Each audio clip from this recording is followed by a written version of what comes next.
Hello and welcome to the Midday Update. These are the top headlines from our newsroom today. Electricity bills to be recalculated in the Sultanate. Vaccination for 12 years and above commences in Oman. Reports of closure of the Far Masira a rumor, according to government. Japan to strict COVID norms for Finland, US and several other countries. Mask mandate reinstated in US Louisiana as COVID-19 cases hospitalization surge. UAE stamps on use of Sinopharm vaccine among 3 to 17-year age group. Omani delegation ends Tokyo 2020 Olympic campaign. In addition to that, earlier today, we got the opportunity to interview His Excellency Toshinori Kobayashi, Ambassador of Japan to the Sultanate, to get more insight of the ongoing Olympic Games in Japan. But before that, let's see how the weather condition looks like in the Sultanate in our weather update. This is Maytha Chukeri with today's weather update, and right now I'm reporting from inside the TTV offices in Al Khoir. Before we move on to our weather update, here is our fact for today. Cumulus clouds are found at an altitude of less than 2,000 feet. That is our fact for today, and now let's take a look at how the weather will be like in the Sultanate. According to Oman Meteorology and Civil Aviation Authorities, there will be mainly clear skies in the rest of the Sultanate, and there will be clear to partly cloudy skies along the coastal areas of the Far and adjoining mountains with light rain. There's also chances of cloud formation and isolated rain over Al Hajar Mountains in the afternoon. And there's also chances of late night to early morning low-level clouds or fog patches along the coastal areas of the Far, South Al-Sharqiyya, and Al-Wusta. And now let's take a look at how the weather will be like in all the governorates. Muscat will be sunny, temperatures between 38 to 33 degrees Celsius. Musandam will be sunny, temperatures between 38 to 33 degrees Celsius. North Al-Batana will be partly cloudy, temperatures between 41 to 33 degrees Celsius. South Al-Batana will be partly cloudy, temperatures between 44 to 34 degrees Celsius. Al-Buraymi will be partly cloudy, temperatures between 46 to 32 degrees Celsius. Al-Dhahira will be partly cloudy, temperatures between 46 to 31 degrees Celsius. Al-Dakhiliya will be sunny, temperatures between 43 to 31 degrees Celsius. North Al-Sharqiyya will be sunny, temperatures between 43 to 29 degrees Celsius. South Al-Sharqiyya will be sunny, temperatures between 39 to 32 degrees Celsius. Al-Wusta will be sunny, temperatures between 46 to 29 degrees Celsius. And the Far will have thunder showers, temperatures between 28 to 24 degrees Celsius.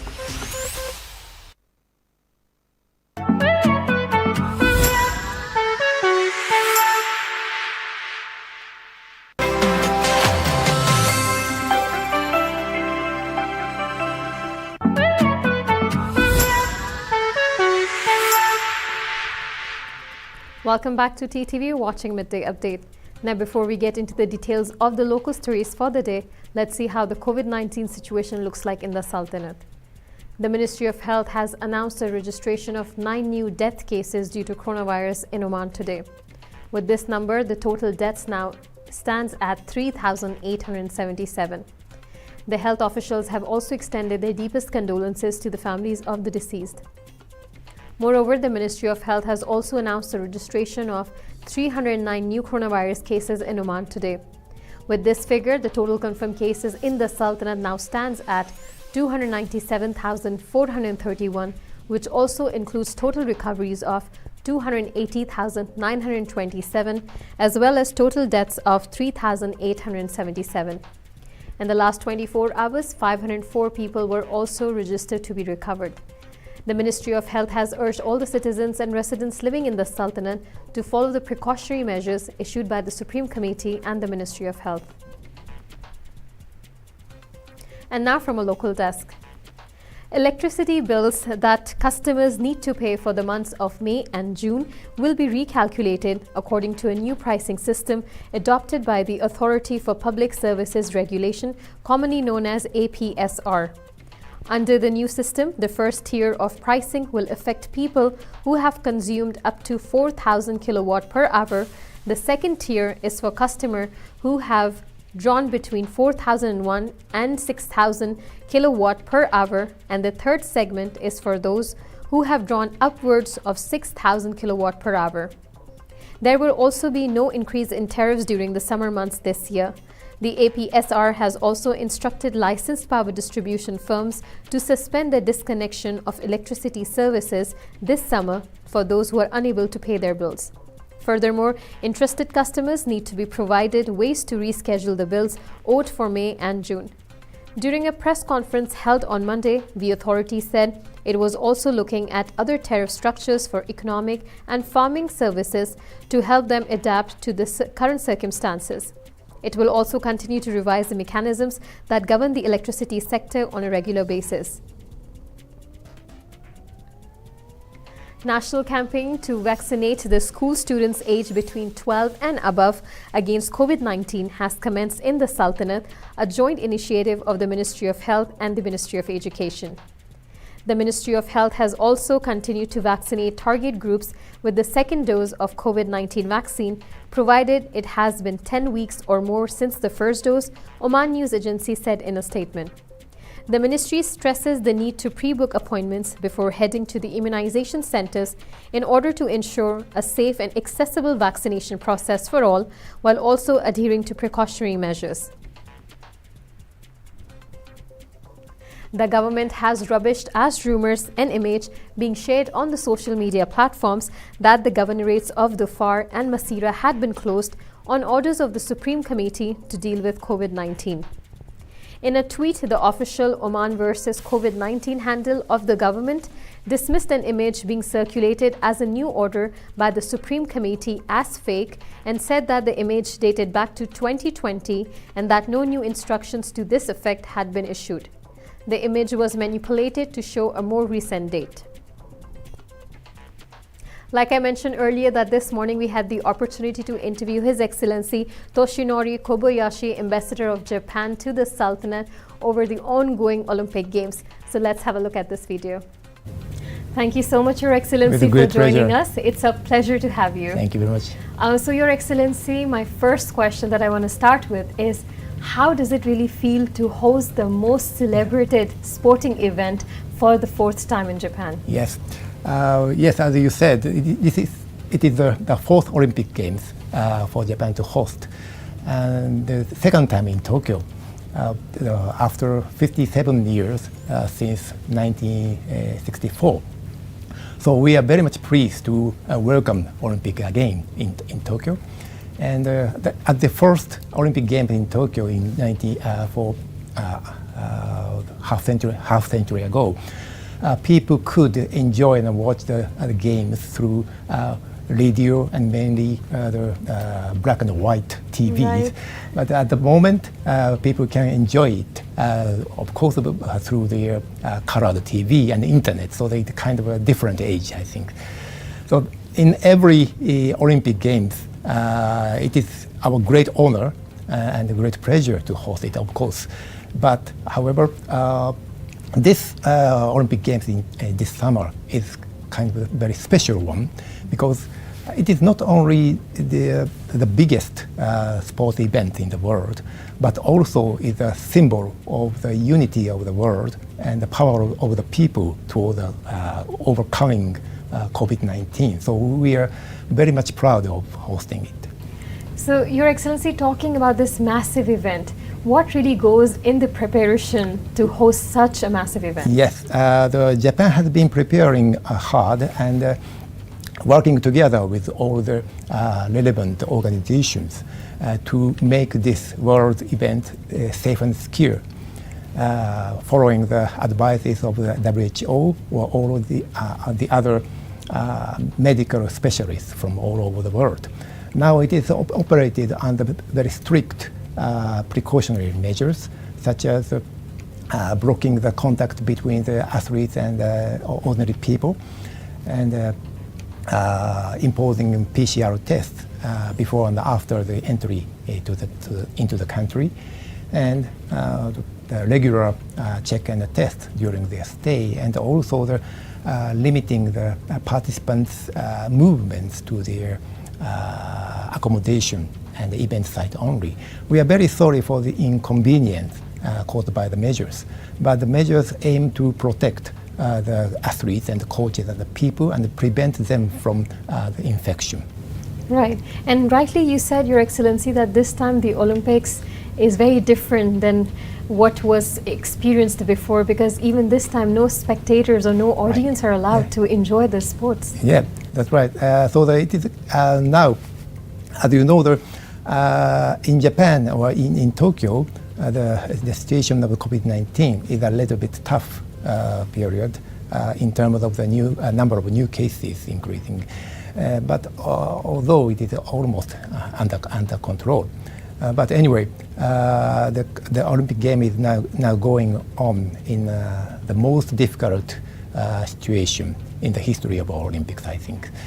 But we have decided to make these games successful,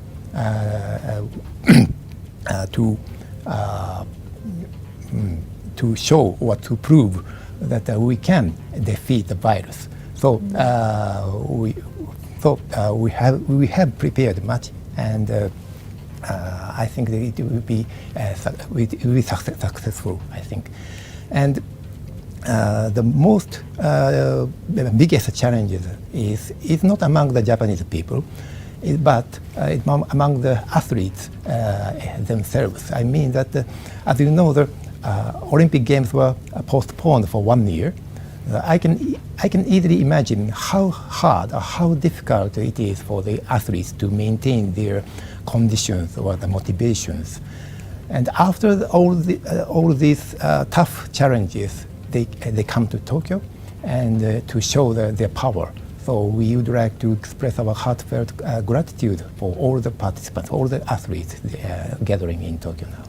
Thank you so much, Your Excellency, for answering that question, because I was just going to ask you what challenges, if any, the athletes could face, and thank you for clarifying that. And on that note, you know, the 2020 games, you have spoken about how different this is. Right. Now, another part of it being different is that a lot of new games have been introduced this time, like skateboarding, BMX, freestyle, and triathlon, etc., as well as the most common ones that we know is swimming and gymnastics. Which one is your favorite sport and why? Yes. I don't know if it's the proper word, but in the classical sports, I love judo and swimming because I like judo or swimming by myself. And I was very much surprised to see, and I feel very happy to know the new sports, like as you said, the skateboarding. It is a very new one, and especially the young generation, very young generation, performs very well at the new sports. For example, the skateboarding street, the very young Japanese girl, I think she is 13 years old, got a gold medals for the first time. I was very surprised and very happy to see that. I was just going to ask you, you know, like skateboarding was introduced or added to the Olympic Games for the first time. And in freestyle skateboarding, the 13-year-old Momiji Nishiya, she got gold medal. You know, 13 years is such a young age, Your Excellency. Amazing. To have that kind of achievement. How did you feel when you read this news and when you came to know about a 13-year-old bagging a gold medal? Yes, it is a symbol of the new potentiality and the new possibility of especially the younger generation and in new sports. So I think it's a very good news, not only for the Japanese people, but for all over the world. That kind of the new generation performs very well at the new sports. I think it's a very good thing. On that note, Your Excellency, any word of encouragement for the future participants from the Sultanate? Yes. There are a lot of talented young Omanis in this country. So I would like to see many of them try their strengths in the global world. And I would like to, I'm looking forward to see them challenge in the Olympic Games in near future.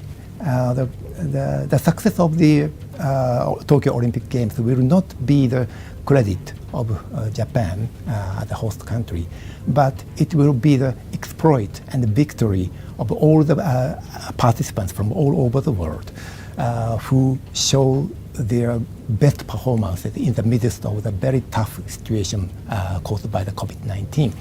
So we pay our utmost respect to all the athletes, and I believe they should inspire people and raise hope around the world, I think. Thank you so much, Thank Your you very much, Excellency, Edie. for talking to us early this morning. It's a pleasure to have you here. With great pleasure. Thank you very much Thank you indeed. so much. Thank you. Well, that was the Ambassador of Japan to the Sultanate of Oman. It's time for us to take a quick commercial break, but stay tuned as we have more updates coming your way from International Desk.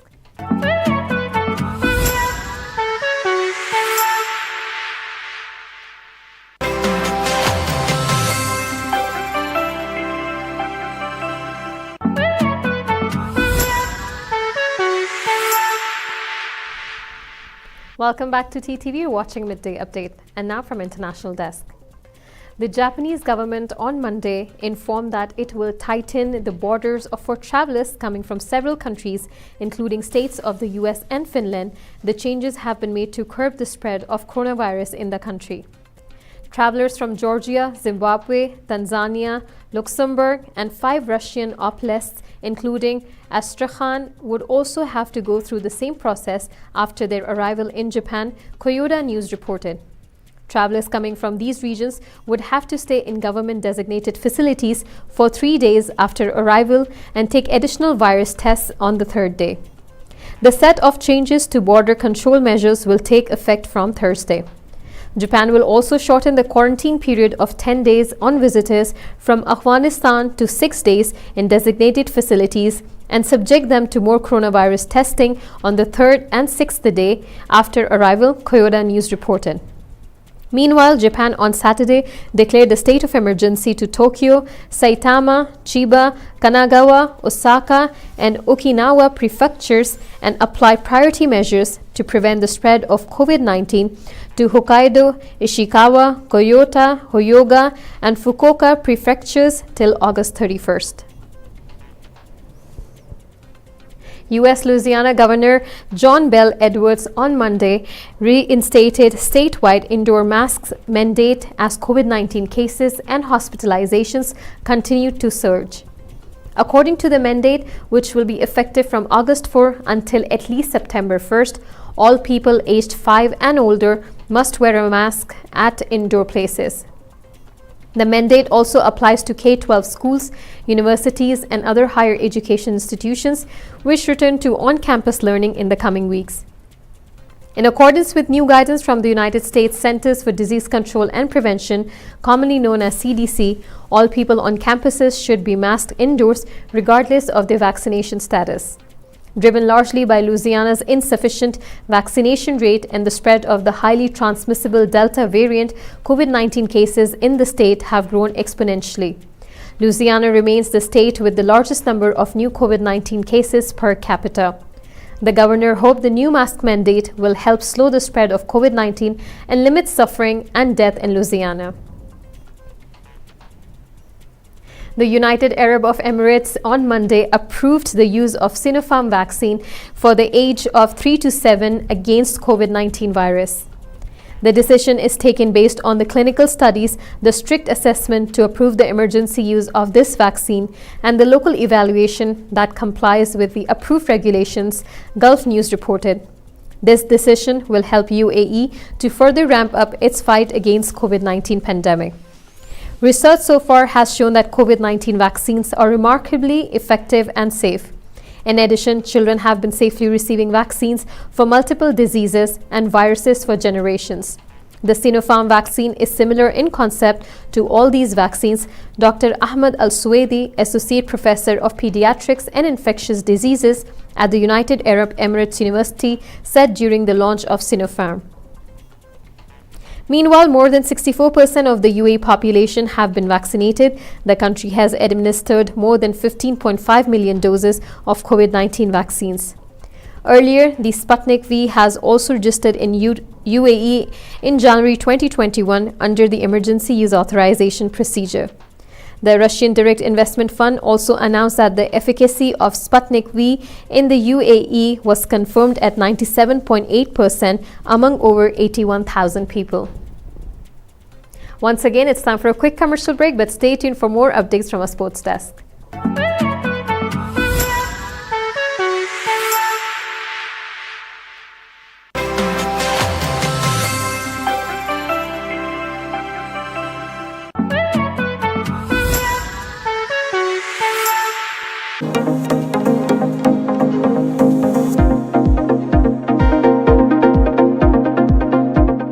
When politics led to an Olympic boycott. The 1980 Summer Olympics, held in the Soviet Union, was boycotted by 66 countries in response to the Soviet invasion of Afghanistan. Led by the US, the boycott saw many countries refusing to participate, including Argentina, Canada, Norway, China, Turkey, Japan, and West Germany. While the Olympics is where the world's best athletes prove their abilities, the absence of the talented sportspersons from these countries meant to the Soviet and the East Germans won 127 out of 207 available gold medals. In response to the American-led boycott, the Soviets and their allies chose not to participate in the 1984 Summer Olympics in Los Angeles.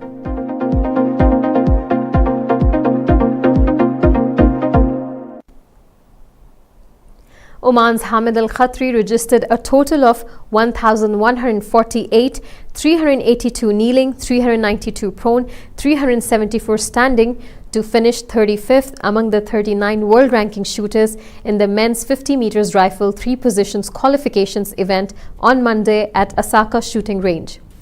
After the event, shooter Hamid Al Khatri said that it was a cumulative experience for him to attend the Olympic Games.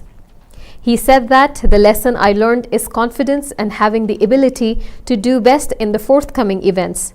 Striving for the top positions is the target, and I will continue my training to reach the top. With completion of Khatri's participation, the Sultanates ended their campaign at the Tokyo 2020 Olympics. 5 athletes represented the Sultanate and competed in 4 different disciplines. Swimmer Isa Al-Adawi began the campaign as he was placed in 6th place with a timing of 51 seconds in the 100 meters freestyle. Sprinter Mazoon Al-Alawi finished 6th in the 100-meter race event with a timing of 12.35 seconds. Oman's top sprinter Barakat Al-Harthi advanced to round 1 of the men's 100-meter race event in Tokyo 2020 Olympic Games. He topped preliminary heat in 2 groups and clocked 10.27 seconds as his season's best record. In round 1 of qualification, heat 5 of men's 100-meter race event, Barakat clocked 10.31 seconds and came 7th. And now from the gold medals. New Zealand peddlers Lisa Carrington and Caitlin Regal won the women's kayak double 500 meters gold at the Tokyo Olympic Games today. The duo crossed the finish line first in 1 minute and 35.785 seconds, setting a new Olympic best time. Norway's Karsten Warholm won the men's 400-meter hurdles final on Tuesday at the Tokyo Olympics with a world record-breaking performance. Coming into the race as the favorite after breaking the 29-year-old world record a month ago, Warholm crossed the finishing line first and further lowered his own world record to 45.94 seconds from 46.70. World champion Malaika Mihambo leaped out from behind in her last attempt to clinch gold at the Olympic women's long jump final on Tuesday. The final was mostly dominated by the competition between leading contender US jumper Brittany Reese and Ace Brume of Nigeria. But Mihambo came up with a solid attempt of 7 meters in her last jump. Chinese diver Qi Si won the men's 3-meter springboard gold at the Tokyo Olympic Games on Tuesday, claiming his 2nd gold at the Tokyo Olympics. After the 6th round final, China witnessed a 1-2 finish as Qi finished first with 558.75 points, followed by his teammate Wang at 534.90 points. Italian sailors Ruggero Tita and Caterina Banti won mixed multi-hull NACRA 17 falling gold at the Tokyo Olympic Games after the medal race today. Despite the sixth place finish in the medal race, the 2018 world champions' 12-point lead in their first 12 races were enough for them to take home their first Olympic gold with 35 net points. Defending champion Gil Scott of Britain won his second Olympic gold in men's fin after the medal race on Tuesday. Scott won 6 of the 10 races and enjoyed a 9-point advantage over his Hungarian opponent prior to Tuesday. British Dylan Fletcher Stuart Bithell turned the fortune against their New Zealand counterparts to bag men's 49er gold after the medal race at the Enoshima Yacht Harbour on Tuesday. Now, Martin Grael and Kahina Kunze won the sailing women's 49er FX gold for Brazil after the medal race today. The Brazilians finished third in the medal race and claimed the top prize with 76 net points. From yesterday, Zheng Chenghong broke the world record to win the last shooting gold of the Tokyo Olympics and the fourth for China in men's 50-meter rifle 3 positions on Monday. Sifan Hassan of the Netherlands had an exciting victory in women's 5,000 meters race on Monday.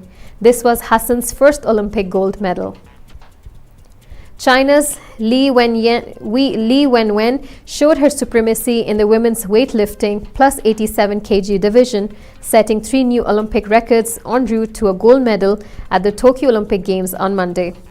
Li won China's 7th gold medal in the weightlifting at the Tokyo Olympic Games, equaling the record by an NOC 7 by the Soviet Union in 1976. China's Liu Yang and Yu Hao claimed the gold and silver medals in the men's rings respectively on the second day of gymnastics individual finals at the Tokyo 2020 Olympic Games on Monday. Lastly, Qatar's Mutaz Barshim and Italy's Gianmarco Tamberi on Sunday shared a rare Olympic athletics gold in the high jump at Olympic Stadium. Barshim became Qatar's first Olympic track and field champion. With this, let's have a look at the medal tally for today.